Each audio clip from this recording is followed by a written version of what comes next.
We last left King Don arriving at Windsor Castle and proceeding to prepare to the much anticipated royal guest banquet and feast with the extra special serving of especially flown in southern delicacy, the KFC. In a previously unaired photo op, did King Don arrive via Trump Marine One to the grounds of Windsor Castle and preserved and presented here for your enjoyment.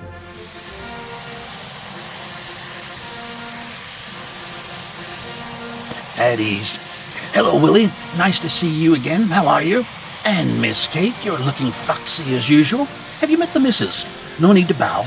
Mel, greet the nice princess if you can see past that brim of yours. Thanks for coming to greet me and the missus.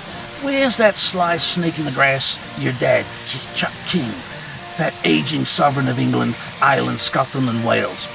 Now, you've met my scene-stealing spouse, Mel. You don't see us holding hands all that often. Treasure this moment. A bankrupt, defunct Kodak moment. A word of advice to the wise, young Willie. If you want to wear the royal pants in the family, you need to control the sneaky skirt. Just make sure you get all the attention. Spouses are just ornamental fluff and eye candy on the side, just like a sprig of parsley on your morning's Eggs Benedict. Speaking of good old Ben, he was one of our founding fathers, you know. Got his picture on that $100 note of ours. I'm thinking of getting my portrait on the new $1 billion note. Oh, hi, Chuck. Thanks for coming out with Lady Camilla. Love the blue dress. Oh, God, what is it with you gals and hats? Chuck, that hat thing is a scene stealer. Get rid of them.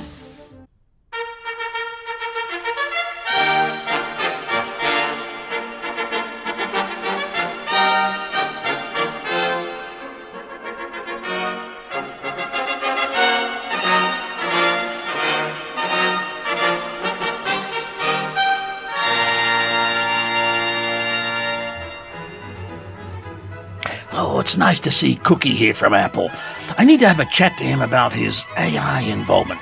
The Trumps are on the rise, and AI is the perfect vehicle to guide the ill-informed plebs about the Trump empire. It's gonna be bigger than the Greeks, the Egyptians, the Romans, all combined. Oh, are we gonna rule the world?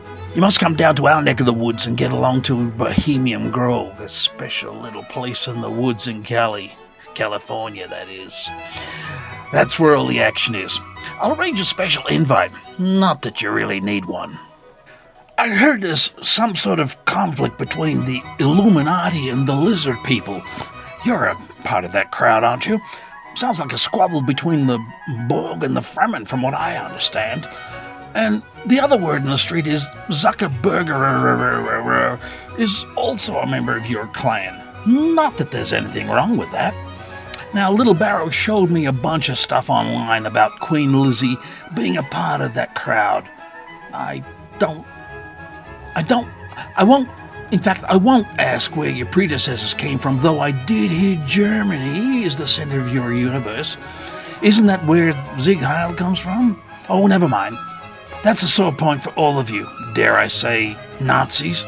I'm thinking out loud here. Delete that last comment. I didn't say that. Oh, look at all the guests.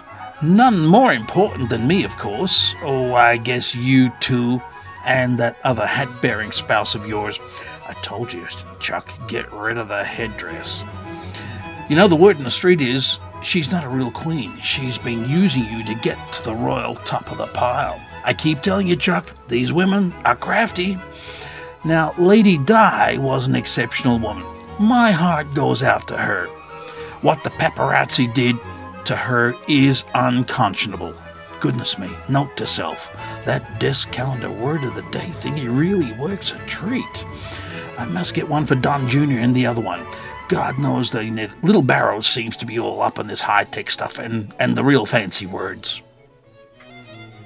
Ladies and gentlemen, distinguished guests, we are fortunate enough today to have a most globally profile guest from across the pond. Some call him loud, others obnoxious. We just call him out. President Donald J. Trump is accompanying us this evening. Please put your hands together repeatedly in quick succession and try to make him feel welcome to our stuffy little humble abode here at Windsor Castle. Yes, Donald, I did hear what you said about our stuffy little traditional Britons. These walls have ears, some almost as big as mine. Now, if I can invite you to say a few words on this momentous occasion. Oh, thank you, Chuck King. May I say what an honor it is for you and all your guests to have me grace your colonial presence. Chuck, while the walls may have ears, the Republicans have long memories. We remember when you tried to burn down my White House back in 17-something or other. While Paul Revin may have been running around Lexington, Massachusetts like a chook with its head cut off, shouting, "The British are coming! The British are coming!" We look now back upon that time with glee and say, thank God the British left. We surrounded you in Boston, and you guys then left with your sorry British tails between your legs. I'm sure Georgie King No. 3 was mad about that one, though I think he was mad in general. But if you guys had been fortunate enough to win that battle, today we'd all be talking toffee-nosed, riding around in horse-drawn carriages, and keeping Guy Fawkes Night alive with skyrockets and fireworks. Well, we don't need any of that. We have our own traditions. We speak with a southern drawl. We have the most advanced cars in the world. Just look at my beast, the Trump beast. And we certainly have our own unique fireworks, not just on Independence Day, soon to be shifted on my birthday, but the plethora of bombing and chemical plant disasters and more. Yes, sirree, we do them bigger and better in Trumpica. Oh, what? You didn't get the memo? Oh, our continent is now Trumpica, including Old Canada and Greenland, and soon to be I almost said it. You'll have to find out about Operation V-Day soon enough. That'll be in the new year. I've said too much already. Oh, I can't understand the word he is saying. It's all Greek to me, and I studied El Greco. I'll just smile and nod. Hopefully my tiara can withstand the extended G-forces that you'll be experiencing for as long as I need to sit next to this narcissistic buffoon, rather. Maybe baboon was better. So, Katie, what did you think about my opening address? I'm so glad you're not like all those other birds wearing some over-the-top, ornate, scene-stealing headdress. Though that glittering tiara must be worth a pretty penny or two. Did you borrow that from the Tower Jewels? Shame to give it back. I know a guy who can make exact copies of priceless jewelry with colored glass and zirconium. Now, amazing what he can do. You want his number? I can get you a great deal. You know, I wrote a book about the art of the deal. It's still available on Amazon, though I think I've got a copy in my bag. I always carry a few copies around. I can let you have it for, say, £20. That's cost plus 5. No? No? Okay, you're a loss.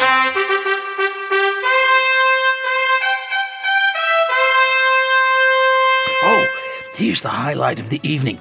It's time for me to make a great impression, even greater than just by being here. It's time for me to deliver my well-crafted joke that my jester came up with. See, even we have some traditions that don't die. So who's your jester these days? The Prime Minister? Thank you again, Chuck King. Let me tell a little joke that my old mate, Republican President Ronnie Reagan, said when he was here with your illustrious Queen Lizzie some time back. Now, how did it go? Oh, yeah. She apologized and said, "There are some things that even royalty can't control," to which Ronnie replied, "Well, I'm glad." Let me try and do his voice. "Oh, I'm glad you told me, or I would have thought it was the horse." And we shall leave King Don to bask in the glory of his own amusement, to the bewilderment and true shock and traumatization of his guests. This is where we shall end this episode. Tune in next time as His Imperial Immenseness lands back on Trumpican soil and prepares for a secret military operation not too dissimilar to that of his mate Vlad on the Ukraine, though he may have already let the Latin American cat out of the bag this evening. So stay tuned and remain on the edges of your seat for that one.